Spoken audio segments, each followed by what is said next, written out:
I'm going to be discussing a couple of questions in connection to the movie Bowling for Columbine that I watched in English class. The movie was directed by Michael Moore, an American film director who focuses a lot of his movies on political issues. This one in particular is about gun violence in the United States. So, the first question is, what is the cause of this type of violent behavior? In the movie, Moore brings up a thought-provoking idea by blaming the president. Personally, I found this to be quite interesting, especially if you think about what the president represents. You know, he's supposed to represent the best of man. He's supposed to embody all the qualities needed to lead a nation, and therefore he becomes a role model for a lot of people. And if your role model starts to act questionably, then you might not notice it at first, but it definitely will affect the way you see the world and the people around you. This obviously isn't limited to only people having the president as a role model, but the president himself does make an interesting example simply because of what he stands for. Another little more common scapegoat when it comes to violence in today's society is the media. And the media is obviously a very broad term. I mean, you have everything from the news to video games and back again. But if we look at the news in particular, they have, especially in the United States, they've had a bit of a rough time lately. A lot of news broadcasting stations have been accused of prioritizing stories that include a lot of violence, especially a lot of gun violence. And obviously, well, they obviously do this because they want to attract attention, and if you attract attention, then you're most likely to increase the amount of viewers. But it just causes a bit of a messy situation because you're painting a false picture of reality. Imagine yourself, I mean, if you're watching news all day long and all you see are robberies, murders, break-ins, and then you become scared because you see, well, this is happening to other people just like me. Then why shouldn't it happen to me? How come it's not happened to me yet? Will it happen to me? And you're spreading this fear throughout the entire country. So I do think that the news have a big part in the whole spreading fear throughout society, and I do think that the fear itself is the root cause for the violent behavior that we see today in general. If we backtrack a little bit, and because I mentioned before with the video games as well, and video games have also become a scapegoat, especially a lot of older generations like to blame video games for inspiring violence in younger generations. Personally, I disagree with this. I don't think that video games, movies, or TV shows ever inspire violence, but I do think that some of them use violence to convey a message.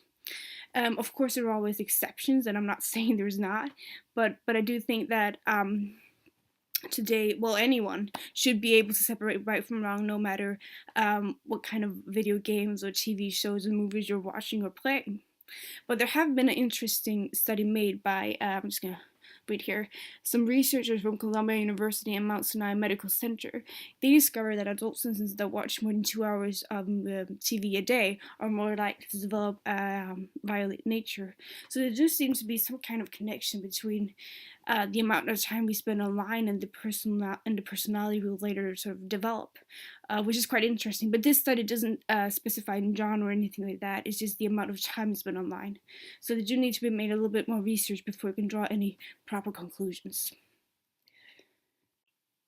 The second question that I'm going to discuss is the idea that possessing a weapon is a civil right. Well, the U.S. gun laws as they look today were ratified in 1791 with the Second Amendment, so they've obviously been around for a really long time, and they're rooted quite deep within the system. The Second Amendment is also a commonly used argument for people pro-guns to explain as to why guns should be a civil right.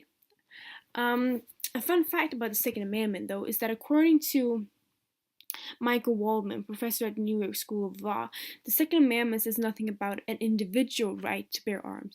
It only speaks about bearing arms in military situations, which obviously means you can't apply it to everyday life the way that people do today.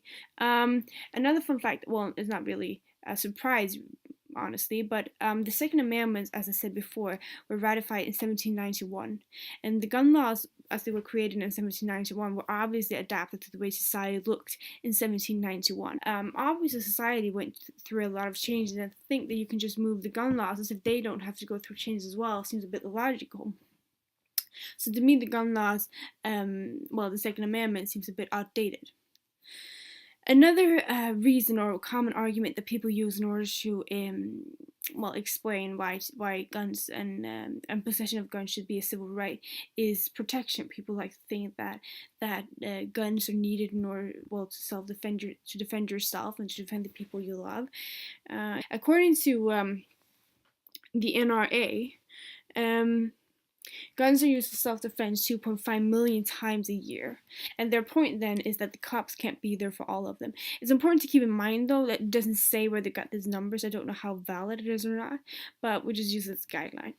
But if they say that guns are used for self-defense 2.5 million times a year, and then the cops can't be there for all of them, well, what if stricter gun laws meant that the cops didn't have to be there for all of them? What if stricter gun laws meant a drastic reduction of robberies, break-ins, murders, and so on, and suddenly we would live in a much safer society where we wouldn't have the need to defend ourselves 2.5 million times a year. And I can understand how it can be difficult to give up your gun, because you see it as a safety blanket. You see it as without it you're unprotected, you're vulnerable, and I can understand that.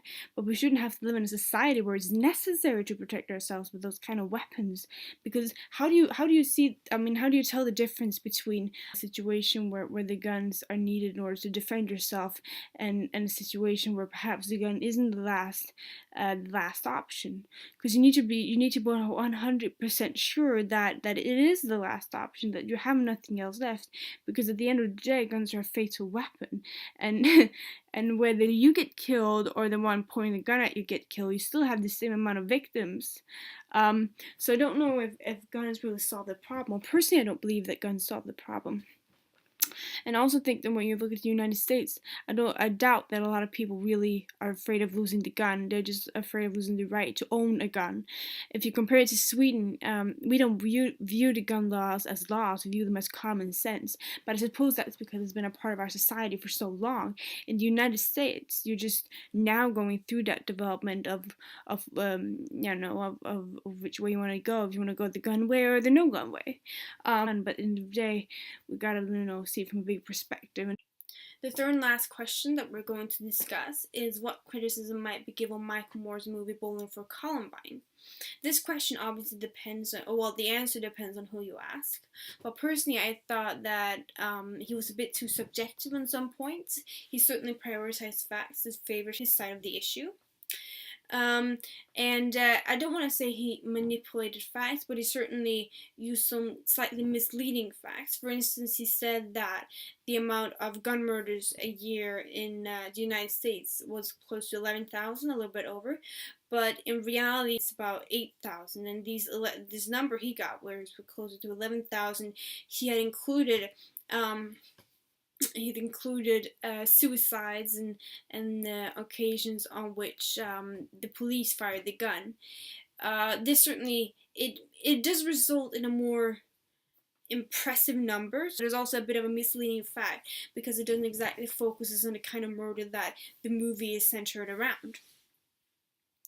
Another scene in which Moore had sort of manipulated the setup a little bit was he showed a couple of scenes from Columbine where there was a lot of kids crying, and you saw some parents and the mayor protesting against Heston coming with his pro-gun rally to the city. And after this, demonstration and the kids crying, Moore cuts to a picture of Heston holding a gun in his hand, saying, "From my cold dead hands." And this obviously paints a bit of a nasty picture of Heston, but in reality, this speech Heston made was made a year later in Colombia, and the gun he was holding was a gift he'd just been given. So it's obviously, it doesn't exactly portray a fair picture of how it really planned out, because in reality, this meeting that Heston was supposed to have were pre-planned. So since a year ago, it had been decided that on that day, Heston were going to be in this town. And in reality, he did cancel, because normally when they have these gun rallies, they have like fairs and different meetings and dinners as well around it, but he canceled all of those, and the only thing he kept was the rally itself. I'm not saying that that any side is right here, that Heston should have come or should he not have come, and I'm not trying to justify the fact that he did come, but nevertheless more certainly paints a picture of him that doesn't exactly seem to reflect the truth of the story. And I definitely think that since he claims that this Bowling for Columbine is supposed to be a documentary, then it has to portray reality the way it is, because otherwise you don't give the viewer a chance to make up their own opinion based on what they feel and what they think about the subject. So I do think Moore made a mistake there. Nevertheless, it's a great movie and I definitely recommend it, but I think it's important to keep in mind that it is a bit subjective, and perhaps Moore hasn't been as truthful as he ought to have been.